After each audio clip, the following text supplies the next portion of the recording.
subyacentes a efectos de si pudiera hacer una pregunta relacionada a esto, ¿no? Entonces,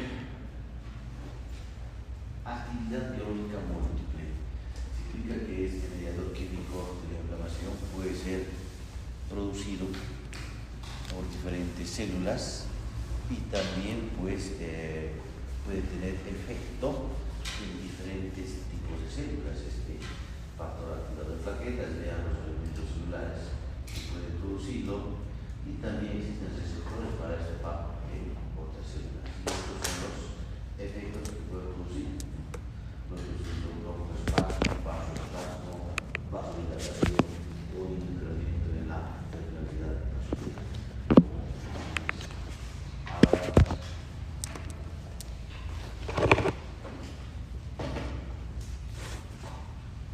Luego, el quinto grupo, corresponde a las citocinas. De las citocinas, donde el elemento celular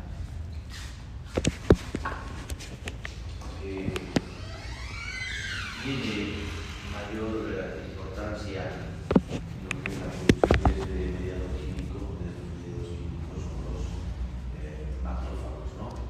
También de la misma manera que el otro grupo son polipéptidos multifuncionales que modulan la función de otras células. Tenemos dentro de las citocinas, las interleucinas, ¿no?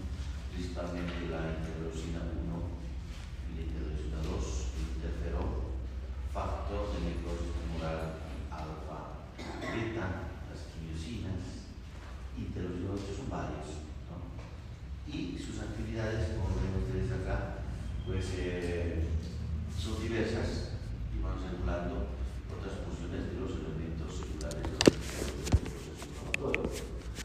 Por ejemplo, participan en la síntesis y la liberación de otros mediadores químicos de la inflamación, como también las prostaglandinas y el óxido nítrico. El óxido nítrico participa también en lo que es la vasodilatación. ¿Debido a qué? Debido a que hemos dicho que la histamina, una vez que se libera desde los mastocitos, va y se llega a fijar a los receptores H1 que están en la membrana de las células endoteliales. Hemos hablado ya del efecto específico de la histamina, que es producir la contracción o el acortamiento de la célula endotelial para incrementar la permeabilidad vascular. Pero además de eso, la histamina hace que esta célula endotelial produzca óxido nítrico, y este óxido nítrico va, obviamente, se desplaza, estamos hablando de la misma manera de vaso, y se desplaza hasta el músculo liso, donde ocasiona relajación del músculo y por ende una vasodilatación. Las citocinas también participan en la activación de estos leucocitos. Por ejemplo, tienen una actividad de quimiotaxis, o sea, una vez que el leucocito sale del leucocito a la intersticial, tiene que llegar hasta la membrana tisular, y ahí las interleucinas, las citocinas tienen esta función. Participan en la función de la fagocitosis, favorecen la adhesión de los leucocitos a las células endoteliales en la primera etapa, ¿no es cierto?, donde se están preparando para salir del vaso hacia el intersticio. Participan en el reclutamiento de leucocitos al factor inflamatorio, porque es la quimiotaxis. Ya en la etapa final del proceso inflamatorio, hemos dicho que la inflamación aguda está muy ligado, una vez que concluye el mismo, a los procesos de regeneración y a los procesos de reparación, ¿no? Entonces, acá las citocinas pues participan de esto, ya, en la reparación.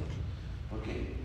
Porque hacen que en la zona donde se produce el daño, después que se ha dado la limpieza de todo esto, permite la proliferación de fibroblastos, la formación de nuevos fibroblastos en la célula, además proliferación de angioblastos, o sea, los angioblastos son una variedad especializada de fibroblastos, pero que permiten la neoformación vascular, o sea, la formación de nuevos vasos sanguíneos. ¿Qué objetivo?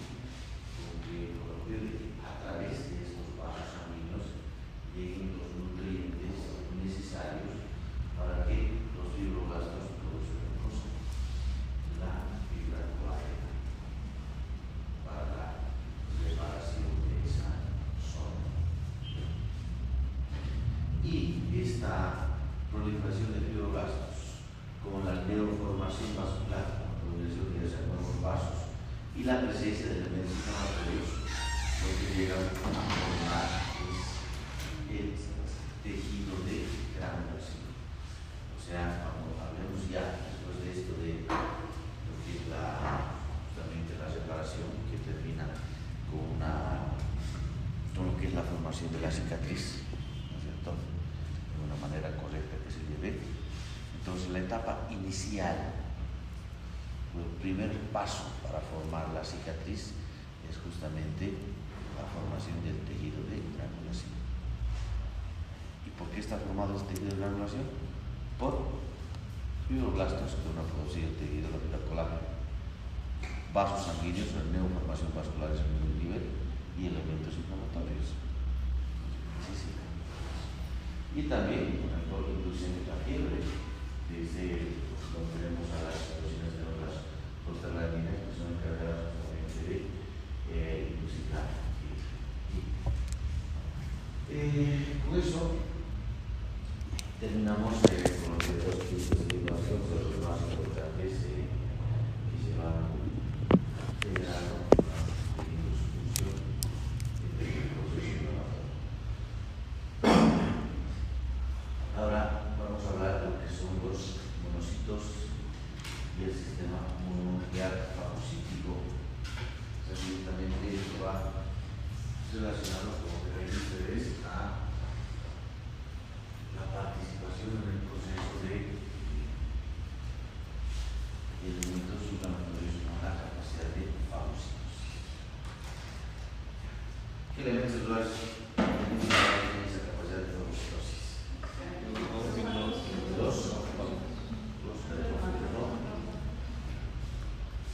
Los neutrófilos, hemos visto cómo llegan a celular, salen de estos vasos sanguíneos hasta la intersticio celular, que está presente en la multicelular.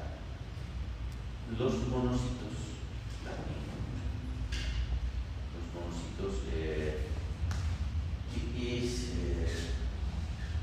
también salen del interior del vaso, el corriente sanguíneo, también salen hacia el intersticio. ¿Ya? Los monocitos precisamente son los que a nivel del intersticio se convierten en los macrófagos. Entonces tenemos dos células con capacidad de fagocitosis, son los neutrófilos y son los macrófagos que se originan a partir de monocitos. Cuando se incrementa la permeabilidad vascular también salen los monocitos, pero ¿qué es lo que sucede? Que tienen una movilidad más lenta, ¿ya?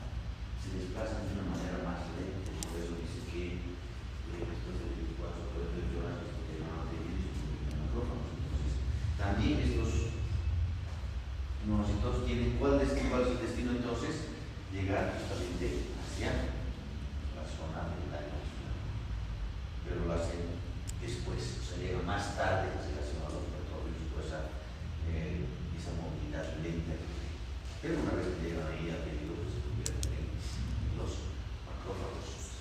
Y estos macrófagos a su vez cambian de forma y se transforman en lo que se denominan las células epitelioides. O sea, significa que una célula epitelioide no es otra cosa que un macrófago que ha cambiado de forma, ¿no?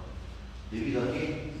Debido a que si bien los macrófagos, ¿cuál es el objetivo de los macrófagos? Es fagocitar y destruir, ¿no es cierto?, porque ha llegado a fagocitar.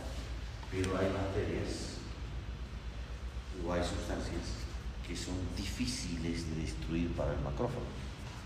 Entonces, tiene que, si vale término hacer esfuerzos para cumplir con su objetivo y entonces cambia de forma y se transforma en una célula. Sigue siendo dificultoso destruir lo que habíamos dado, entonces nuevamente toma o adopta otro recurso. Entonces, ¿qué es lo que pasa? Se fusionan varias células epitelioides, es 25, se fusionan varias células epitelioides y entonces van a llegar a formar una célula gigante multinuclear. Entonces, hay dos tipos de células grandes multinucleares, como por supuesto de la función de las células epitelioides. O sea, las que más nosotros conocemos, ¿cuáles son? A ver, ¿cuáles son? ¿Perdón? Células de Kupfer, sí, a nivel de la vida respiratoria se llaman así, los macrófagos, células de Kupfer. Otra, como mencionaba, células de Langerhans. Otra, la célula de Langerhans, estoy diciendo. ¿Cuál es nuestra célula importante?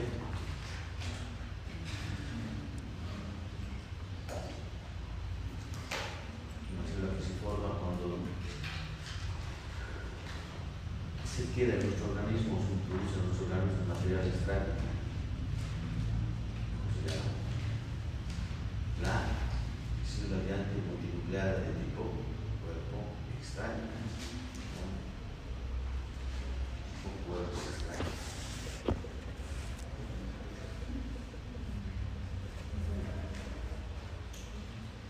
Entonces, esas son las células más frecuentes. Obviamente también está, como dice su compañera, la célula de Kupfer, nuclear. También está la célula de Totó, que es nuclear. Pero las que más se mencionan en la parte natural por estas dos. ¿Cuál es la diferencia? Hemos dicho, ambas células gigantes, ambas son células grandes. Ambas dicen tienen multinuclear, son varios núcleos, ¿no? Y esta es la diferencia. En que en la de Langerhans, si bien tiene muchos núcleos, esos núcleos se disponen en la periferia del citoplasma de la célula, formando a la manera de una dentadura, de un herraje de caballo. Este tipo de célula fundamentalmente lo observamos en lo que es la tuberculosis. Digo fundamentalmente porque no es exclusivo. Por ejemplo, otros procesos micóticos pueden ser vistos en estas células, la histoplasmosis, que causa el histoplasma capsulado.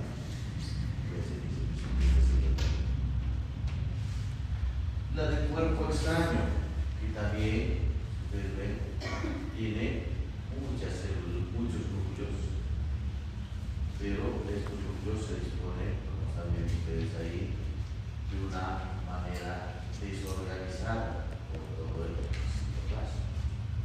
No está, como en este caso, formando una célula. No, esta célula no se pincha con una espina, una astilla, se puede mostrar y genera este proceso inflamatorio y con este tipo de células, porque justamente una astilla difícil poder digerir al macrófago, destruirlo. El bacilo ácido resistente de la tuberculosis, con el trabajo, no lo destruís porque no se va a quedar en su nuclear. Por eso dice precisamente esta patología. Hay otra célula multinuclear también que seguramente lo vamos a mencionar, la célula de Totó. Es una célula grande que tiene varios núcleos, pero estos núcleos se van a disponer en la parte central del citoplasma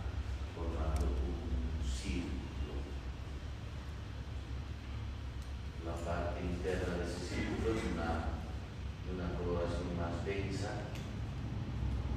y la parte externa del corazón más clara. Tu estómago, los próximos de la piel, debes saber cómo se origina esas células gigantes multinucleares.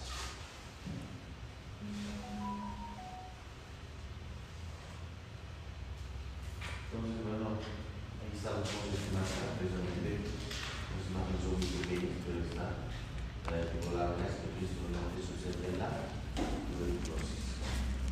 Entonces, se va a ir haciendo. Esto es lo más claras.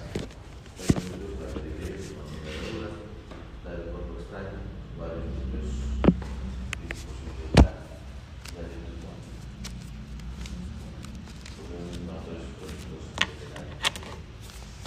también tenemos la acción que es por una fibrosomática, donde tiene varios números que se ponen a participar, pero de manera desorganizada, no formando un círculo y bueno, bien, ahora vamos a hablar de la clasificación morfológica de la inflamación. ¿Sí?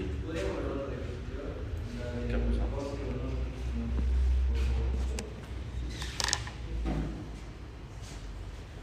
Acción.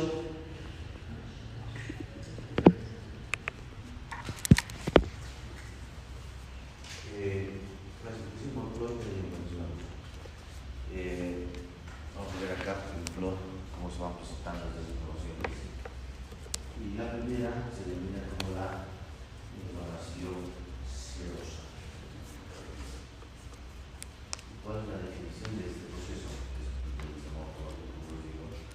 Es la presencia o la formación de un líquido acuoso en el lugar del daño tisular.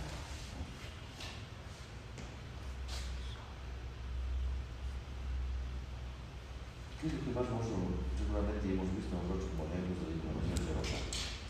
Por ejemplo, aquellas quemaduras, las quemaduras de segundo grado. ¿Qué se caracteriza estas quemaduras?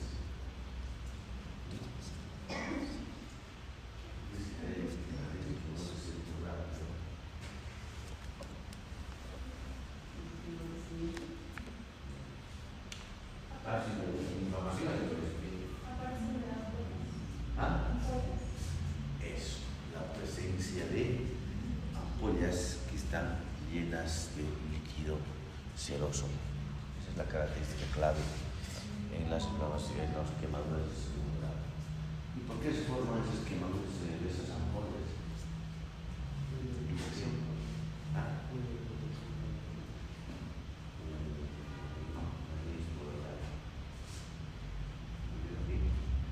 ¿Qué se forman esas ampollas?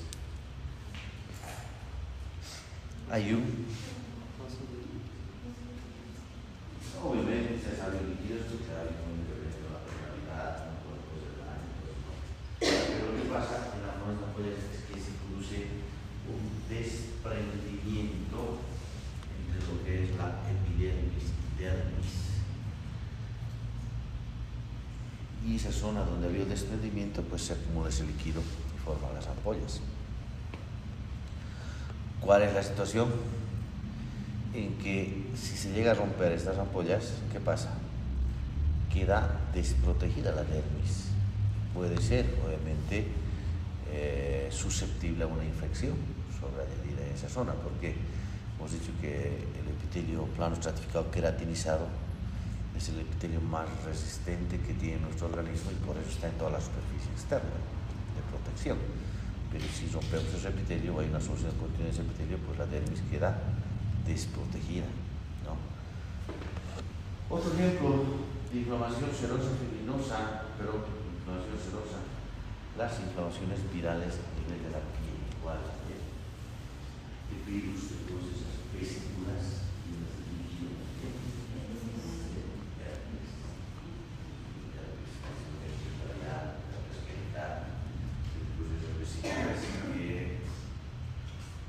Realmente cuando nos infecta por el virus, bueno, pues tenemos que cuando bajan las defensas, este virus nuevamente incrementa su patogenicidad y te produce estas lesiones, que son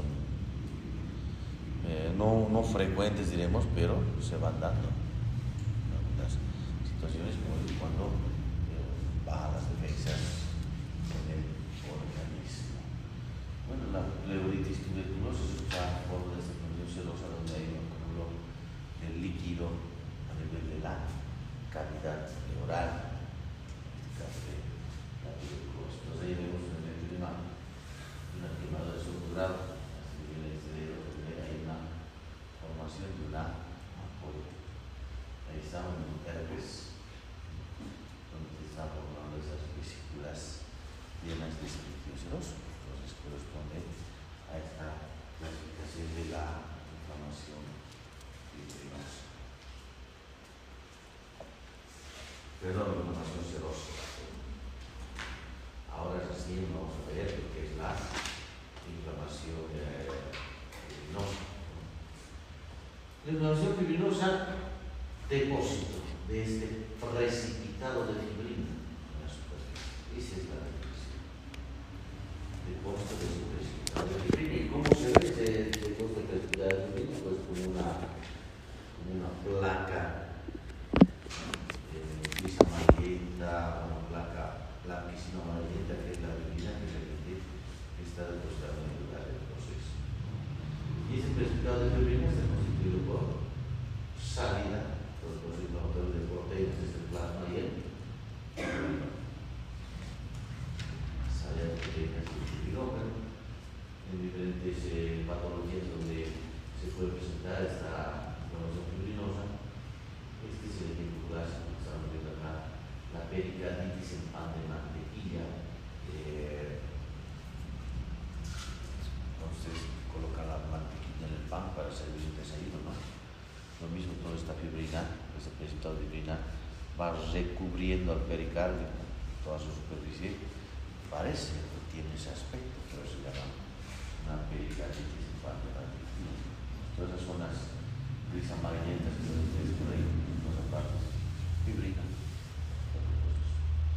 Esta es la otra imagen, que aquí corresponde a una pericarditis fibrinosa, donde vean que tiene, ¿no? Pericardio, esa fibrina de color blanquecino, amarillento o gris amarillento, que tiene toda la zona.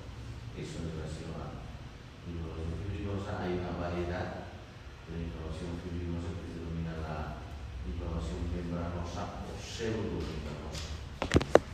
Representa como una membrana que está recubriendo la zona o el órgano afecto por el proceso inflamatorio. Entonces, la bacteria, la celulosis, el color, este es el revestimiento, una membrana fibrina, también los procesos de relatorios. Inflamación supurada o purulenta. Acumulación de pus o material purulento como parte de este proceso inflamatorio. ¿Por qué está formado ese material purulento? También se da como exudado purulento. Neutrófilos, obviamente, es inflamación celular. Biocitos, detritus celulares y el líquido que también sale.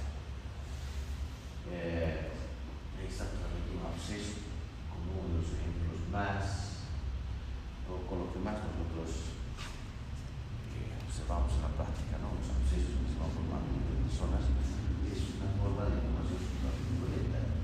Y los gérmenes que están relacionados con la formación de este proceso de material purulento, por esta inflamación, pues diferentes gérmenes, pero que en orden de frecuencia el más importante son los estafilococos, ¿no? Este tipo de inflamación estructural o purulenta. Hay diferentes formas de este tipo de inflamación. Por ejemplo, tenemos, ahí está, el absceso ¿Cuál es la característica de un absceso? Una inflamación bien delimitada. Incluso los abscesos tienen una membrana. Proceso. Luego tenemos otra forma de este grupo que es la foliculitis, que es también como agente responsable de esta estafilococo. Y la foliculitis es la inflamación o acumulación de pus a nivel de la raíz de los folículos pilosos. Las personas tienen este problema de ser foliculitis 24 horas.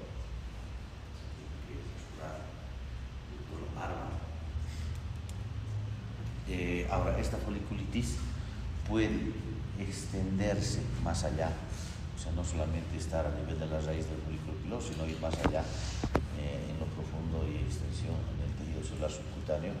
Y entonces hablamos de lo que es el folículo, ¿no? Los días o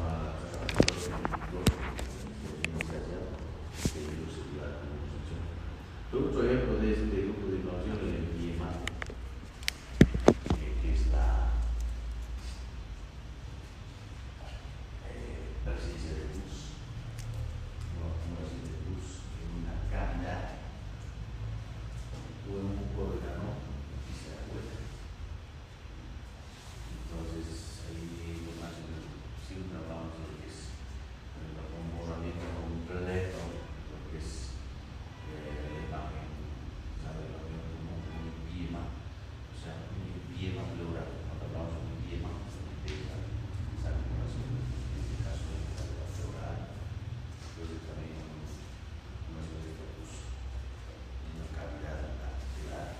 Luego, un órgano, han escuchado ustedes, empiema vesicular, es la acumulación de pus a nivel de la luz de la vesícula biliar. O también se habla del empiema appendicular, que es la acumulación de luz de la luz del apéndice secal, ¿no?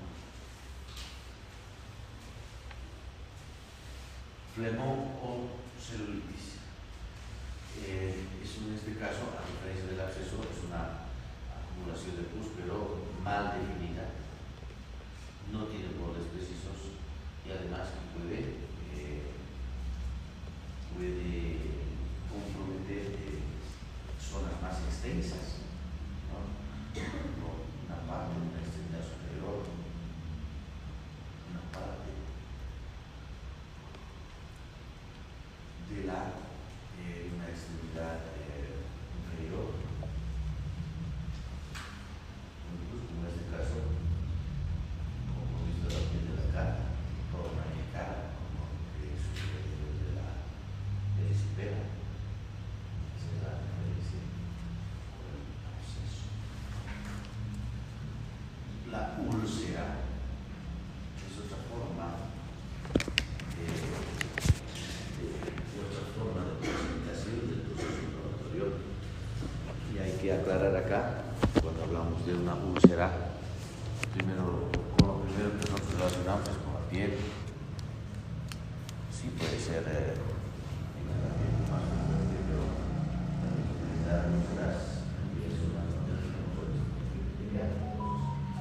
una cosa que es. Entonces, frecuentemente escuchamos úlcera pélvica, úlcera gástrica. Entonces, por eso la definición de úlcera es un defecto en el revestimiento superficial de la piel, donde tenemos obviamente epitelio o a nivel de las mucosas, donde hay una destrucción de ese epitelio por el proceso inflamatorio y esto puede ir afectando a las otras capas más en profundidad. En este caso, ¿qué tipo de úlcera será? Se llama la úlcera de cúbito, ¿sí? Úlcera que generalmente se da diagonal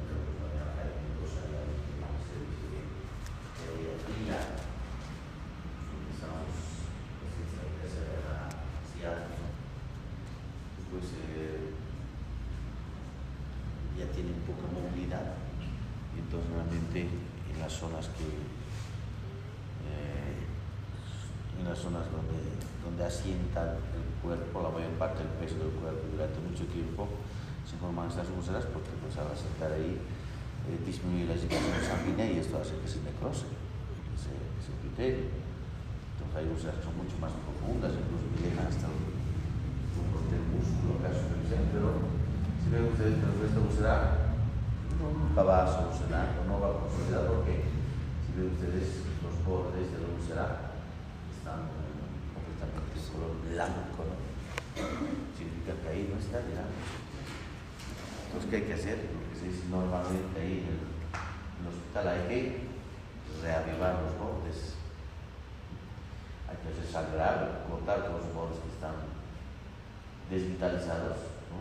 Cortar y hacer sangrar para que desde ahí pues vaya cerrando esa herida, formándose el tejido de granulación, como hemos dicho, y va a cerrar las posiciones. Hay pacientes que siguen esa posición, entonces es difícil solucionar. Y bueno, la inflamación hemorrágica, porque en el proceso hay una ruptura de la pared de los vasos sanguíneos y sale pues sangre a lo largo del proceso inflamatorio.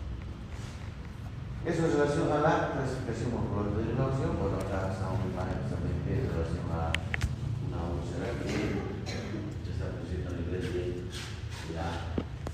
estómago, macroscópicamente se ve de esa manera. Y vean acá como pero hasta acá tenemos el revestimiento epitelial, que acá se pierde, ¿no? Toda esa zona epitelial acá se pierde, toda esa zona de la úlcera con carácter, ¿no? No hay epitelio, capa más profundas, no solamente puede comprometer la parte del epitelio, puede irse más abajo, submucosa, puede irse más abajo, submuscular, incluso no puede escuchar que es una perforación de la úlcera.